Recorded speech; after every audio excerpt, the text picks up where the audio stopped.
que a paciência é uma habilidade que precisa ser desenvolvida por quem trabalha na área da psicologia clínica. Acredito que não seja segredo para ninguém. É muito necessário que a gente tenha muita calma ao conduzir os relatos dos nossos pacientes. E a gente pode sim auxiliar nessa condução e modulação do ritmo que essa narrativa vai acontecer. Mas com o trabalho com enlutados, isso tem uma importância ainda maior e tem alguns significados mais específicos em relação a essa calma na narrativa. Eu sou a Thais Arca, sou psicóloga clínica especializada em atendimento para enlutados. Aqui é o meu canal onde eu falo de psicologia e luto, especificamente para psis e estudantes de psicologia. E hoje a gente vai falar sobre a importância da calma no relato do paciente enlutado. O processo de luto é um processo que é muito difícil para o nosso cérebro humano assimilar. A situação da perda, principalmente perdas repentinas e perdas trágicas que têm uma característica mais traumática, que acontecem de forma rápida, que envolvem violência, que trazem uma sensação muito grande de impotência para esse enlutado, são muito difíceis de serem assimiladas pelo nosso cérebro. O cérebro humano é praticamente condicionado a sempre buscar sentido, resposta, significado a tudo que acontece com a gente. E ele costuma assimilar os eventos que nos acontecem por associação. Então, quando algo já aconteceu com a gente, fica mais fácil a gente entender aquele evento. Quando é um evento totalmente inédito, totalmente novo, nosso cérebro demora muito mais tempo para assimilar essa realidade. Tempo esse que muitas vezes não existe com a situação da perda. Essas perdas que acontecem de forma muito repentina, a notícia vem para o enlutado de uma forma a quase o atropelar, o sufocar, e ele não tem o tempo necessário para digerir essa notícia, entender essa nova realidade dele, entender diante de tudo que ele vai precisar se adaptar. Como a realidade não traz esse tempo, quando o paciente chega no consultório para a gente buscando ajuda para lidar com o luto, a primeira coisa que a gente precisa oferecer para ele é esse tempo. Por isso a importância de que essa narrativa seja feita com muita calma. Pode ser que o seu paciente traga essa calma de forma voluntária, ou pode ser que a gente precise modular o ritmo de narrativa do paciente para uma narrativa mais vagarosa. Na primeira situação, no primeiro contexto, a gente vai observar que é muito comum um paciente enlutado trazer a repetição das narrativas, né? Então ele vai falar mais de uma vez, em mais de uma sessão, sobre o momento da notícia, sobre a situação da perda, sobre o falecido em si, sobre como ele está se sentindo. Ele vai repetir muitas vezes.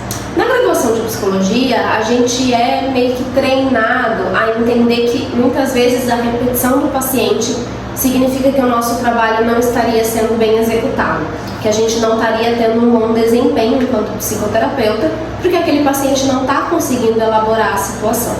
Quando a gente fala de casos de luto, a gente precisa entender que a repetição é característica quase que principal e essencial de um processo de luto.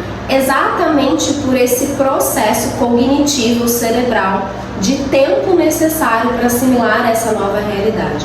É na repetição da narrativa que o seu paciente vai conseguindo elaborar. Porém, a gente precisa observar a que fim está vindo essa narrativa. É uma narrativa que está só se repetindo e nada novo está aparecendo, e nada está se transformando, nada está se modificando do processo de luto do meu paciente? Ou a cada repetição a gente percebe uma reflexão nova, um lugar novo que ele passa a ocupar, um diálogo interno que antes não existia e de repente começa a aparecer? O que tem se movimentado nessa repetição ou não? É isso que a gente vai conseguir diferenciar se essa repetição está sendo produtiva para o processo ou não, né? Se ela está sinalizando um lugar em que ele realmente está paralisado no processo, ou se ela está vindo como uma ferramenta quase que instintiva de absorção e de lidar com essa nova realidade. Então, esse paciente que voluntariamente já traz a repetição, já traz um discurso que apresenta essa calma, ele repete sempre em detalhes, ele vai trazendo meio que o conteúdo quase que pronto para você poder aprofundar e trabalhar com ele. A calma já está instalada nessa narrativa. Porém, a gente vai ter alguns outros casos em que o paciente ele vai trazer uma narrativa muito truncada, uma narrativa que repete fatos, mas não traz detalhes, uma narrativa que se prende apenas aos fatos e não traz as emoções e os sentimentos. Então ele fala sobre a perda, mas ele não fala sobre o que ele sentiu diante da perda, como foi para ele passar por aquilo ali. Nestes casos, é importante que a gente possa modular a narrativa do paciente para pedir mais detalhes, aprofundar mais nos detalhes e trazer mais calma para esse relato, para essa narrativa. A gente vai entender que é no setting terapêutico que eu consigo trazer o tempo necessário para que ele possa assimilar essa nova realidade. Imagine que esse paciente ele vem como uma mola. Sabe aquelas molas que a gente brincava na adolescência, que era toda colorida, que a gente mexia, enfim? Vamos pensar que ela é uma mola bem comprimida, assim, ela está apertada. Você não consegue ver todos os espaços que tem dentro dessa mola. Com a calma na narrativa, com o tempo para escutar o relato, para fazer o seu paciente falar, para trazer mais detalhes, para trazer mais emoção e sentimento para esse contexto de perda, você vai esticando essa mola, você vai conseguindo ver o que tem de espaço entre ela, você vai conseguindo ver a mola por completo e não mais aquele rolo comprimido. Mas atenção, a gente precisa ter um cuidado e uma observação bem atenta em relação a quais pacientes a gente pode fazer usar disso, dessa ferramenta. Na verdade, em teoria, todos podem, mas a gente vai perceber qual é a necessidade e qual é o modo que a gente vai fazer isso com cada paciente, com cada caso. Por exemplo, casos traumáticos, eles tendem a se beneficiar muito mais dessa narrativa calma, dessa narrativa detalhada, porém são os pacientes que mais vão apresentar dificuldade para trazer essa narrativa. Todo luto tem um potencial de ser traumático, até porque o que é traumático para um pode não ser traumático para outro, está muito relacionado com a subjetividade do paciente, com a história pregressa de vida. Mas existem algumas características que tornam mais clássicos um luto ser traumático, que são as perdas rápidas, repentinas, bruscas, que envolvem algum tipo de violência, dentro do contexto todo, em relação ao falecido, em relação ao enlutado, e que ele se sentiu numa impotência muito grande, alguma situação que foi realmente arrancado dele, de repente, aquela pessoa, aquele vínculo, aquela situação. Nestes casos, por ser exatamente traumático, pode existir um certo bloqueio da psique em relação àquele momento da perda.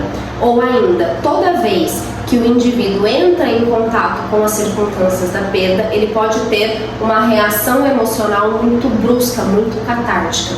E a gente precisa conseguir modelar isso. Por quê? Se eu só faço a narrativa detalhada para o paciente e essa emoção explode, vem à flor da pele, eu não ajudo ele a se regular, eu estou retraumatizando esse paciente. Nestes casos, existem estudos que comprovam o benefício do uso do mindfulness junto com essa narrativa mais detalhada. Então você pede detalhes ao paciente, quando o paciente traz esse detalhe e a emoção se torna catártica, você vai utilizar do mindfulness para ele se concentrar no aqui, no agora, ele modular a respiração dele, usar a respiração diafragmática, a meditação, para ele se acalmar e ele perceber que com a respiração ele consegue autorregular as próprias emoções, os próprios sentimentos. Ele consegue perceber que ele está retomando um pouco do controle. A sensação de impotência, a sensação de descontrole começa a ter um novo significado. Ele começa a ressignificar, a refletir que agora ele está vivenciando o momento da perda, que até então foi extremamente traumático. Ele não teve controle nenhum sobre a situação, ele recebeu essa notícia de uma forma extremamente atropelada e se sentiu muito inseguro. Então agora, dentro do contexto do setting terapêutico, você vai trazer a segurança, você vai trazer a possibilidade de controle, a possibilidade de potência, no contrário da impotência, para esse paciente. Isso vai ressignificando, isso vai reconstruindo a narrativa. O trabalho narrativo com pacientes enlutados tem um poder e tem uma importância muito forte nesse sentido. Ajudar o paciente na construção ou reconstrução de significados, tanto em relação à perda que aconteceu, quanto em situação do mundo como um todo, da sua visão de mundo no geral, que o luto vai mexer com isso, o luto vai atrapalhar essa visão de mundo e ele vai precisar reconstruir significados. A gente não oferece significados prontos, a gente não oferece uma narrativa pronta para o paciente, mas a gente vai, através de perguntas reflexivas, ajudando ele nessa construção de significado. É um trabalho bem importante, bem central do paciente enlutado, quando a gente percebe que esse luto já está num ponto em que a gente já acomodou alguns sintomas principais, a gente já sanou algumas questões que talvez estejam disfuncionais, a gente já estabeleceu uma certa base, um certo vínculo com esse paciente, e daí a gente entra com esse trabalho mais narrativo. Existem abordagens específicas da psicologia que trabalham com isso, e dentro do trabalho de luto a gente tem o Robert Neymeyer, que é o principal percussor dessa ideia da construção de significado. Todos os artigos e livros dele são muito potentes em relação a mostrar a esse trabalho. Eu espero que esse conteúdo de hoje, mesmo que breve, te ajude a pensar em algum caso que você esteja atendendo que envolve a situação de perda e luto, que você possa utilizar essa ferramenta que te traga benefícios para a sua prática clínica. Se você utilizar, se você tem algum resultado bacana sobre isso, me conta aqui nos comentários, se você ficar com alguma dúvida também.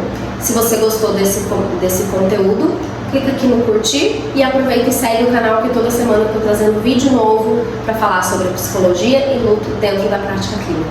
A gente se vê no próximo vídeo.